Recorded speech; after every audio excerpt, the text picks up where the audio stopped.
पौर्णिमेचा जो महत्त्व आहे ते त्यांनी आता खूप चांगल्या प्रकारे विशद केलं आणि मला आनंद वाटतोय की या विहारामध्ये इथे जेव्हा विहारात कार्यक्रम व्हायला लागले आणि आपल्याकडे लहान मुलं मोठी माणसं तरुण सगळेच यायला लागले आणि त्यातनं आनंदाची गोष्ट अशी वाटते की आपल्या बरोबर आत्ताच सुमेध भाऊंनी एवढं छान सांगितलं सगळ्यांना महत्त्व आणि त्यांचीच मुलगी म्हणजे आपली स्वानंदीचं अभिनंदन करायचं सगळ्यात पहिलं तर, कारण तिने त्यांच्या शाळेमध्ये एक स्पीच कॉन्टेस्ट होतं आणि त्याच्यामध्ये तिने पार्टिसिपेट केलं होतं आणि त्यामध्ये तिला पहिला नंबर मिळाला. तर त्याबद्दल तिचं अभिनंदन. आणि त्यापेक्षा जास्त अभिनंदन करण्याचं कारण म्हणजे की तिने ज्या ग्रंथावर म्हणजे माय फेवरेट बुक असा विषय होता आणि त्यातनं तिने जे बुक सिलेक्ट केलं होतं ते आपलं धम्मपद जे ग्रंथ आहे त्यावर एक छोट्या पुस्तकावर तिने ते स्पीच दिलं होतं आणि त्यातनं तिला पहिला नंबर मिळाला. तर आपण तिचं अभिनंदन करूया टाळ्या वाजवून. आणि स्वानंदी म्हणजे असं स्पीच देणारी आणि एवढ्या चांगल्या विषयावर आपल्याला आपले केस पांढरे झाले हे धम्म आपल्याला कळेपर्यंत, पण तिने एवढ्या छोट्या वयामध्ये धम्मपदावर बोलून पहिला नंबर मिळवलाय आणि ती आज आपल्या सर्वांमध्ये उपस्थित आहे. तर ती इथे येऊन आपल्याला धम्मपद या ग्रंथाबद्दल तिने जे स्पीच दिलं त्याबद्दल ती इथे बोलणार आहे. तर मी स्वानंदीला विनंती करते की तिने इथे येऊन धम्मपद या ग्रंथावर आपलं मनोगत सर्वांसमोर मांडावं.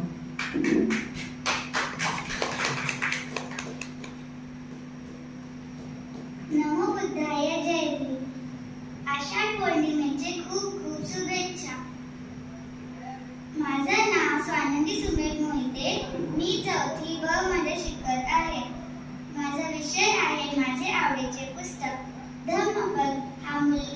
धम्मपद हा जागतिक साहित्यातील एक महान ग्रंथ आहे. आकाराने लहान पण विचाराने महान. धम्मपद हा मूल्यांचा महासागर आहे. यात एकूण 423 गाथा आहेत. सुंदर सुंदर चांगल्या विचाराचे माणिक मोती या महासागरात आहेत. अज्ञान आणि अंधश्रद्धेचा अंधार दूर करणारा हा एक महासूर्य आहे. यातील एक एक गाथा म्हणजे त्या महासूर्याचे एक एक किरण आहे. या ग्रंथातील पहिल्याच गाथी बुद्ध म्हणतात, मनोबुद्धगमाधम्मा मनोसेठ्या मनोमया मनसाचे पदोठेन भातसी वा करोति वा ततो न दुःखमन्वेति चक्कववहतो पद.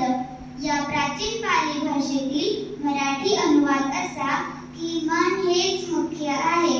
जेव्हा एखादी व्यक्ती वाईट मनाने बोलते व कार्य करते तेव्हा त्या व्यक्तीच्या पाठीमागे दुःख असं लागतं जसं बैलगाडीचे चाक बैलांच्या पायाच्या पाठीमागे धावत असतं. या ग्रंथातील दुसऱ्या गाथी बुद्ध म्हणतात, मनोबुद्धगमाधम्मा मनोसेठ्या मनोमया मनसाचे प्रसन्नेन भातसी वा करोति वा ततो न सुखमन्वेति छाया व अनपायने.